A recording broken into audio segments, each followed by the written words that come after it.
Let's run Maryland child support guidelines. Today we have a divorcing couple out of Prince George's County, Maryland.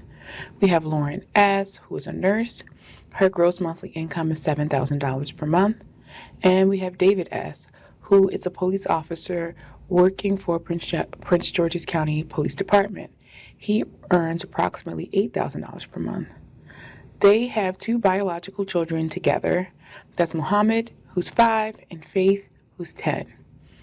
David has adopted the child Idris from Lauren's prior relationship. Idris is 14 years old.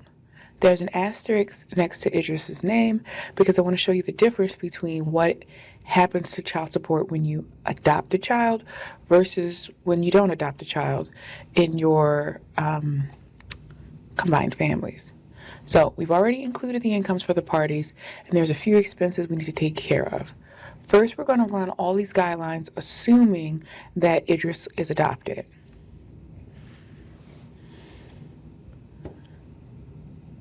Now, as far as health, dental, vision insurance, Lauren's paying that, and the total cost for health, dental, and vision insurance is $600 per month.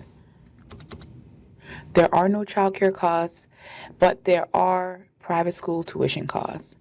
Now, again, we're assuming Idris is adopted.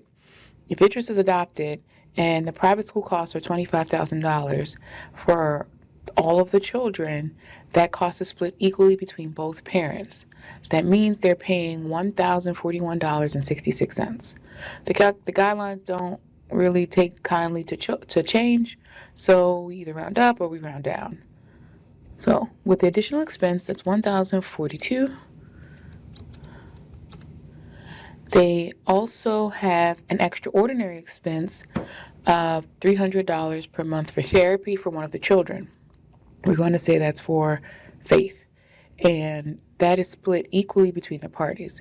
It could be split proportionally, but in light of the fact that their income is so close, that both parties have agreed that they'll just split that cost equally, which means each parent is paying $150 per month for extraordinary expenses for Faith.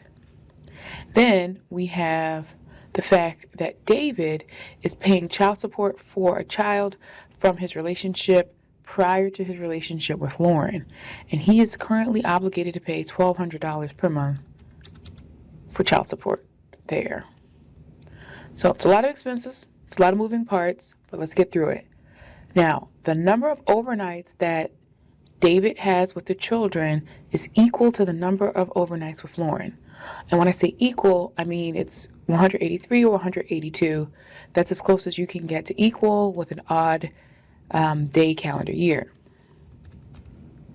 So if all of these expenses are included, David would still owe Lauren $252 per month for child support for all 3 children in light of the fact that there's an income difference. Mind you, when you really look at the income, it's not really that different because the $1,200 drastically decreases David's income so that he actually earns less than Lauren over, gross per month. Now, again, we said we're going to see how this looks without Idris being included if he wasn't adopted. If Idris isn't adopted in Maryland, as the law sits currently, unless you have some kind of agreement, you don't have to pay child support for Idris. So that will drastically impact how this child support calculation goes. So we would remove Idris from the guidelines, and we would change the calculations for the private school expenses, because if it's $25,000 for all 3 kids, it's going to approximately be $16,666 for 2 kids, which means that both parents are paying about $695 per month for the children.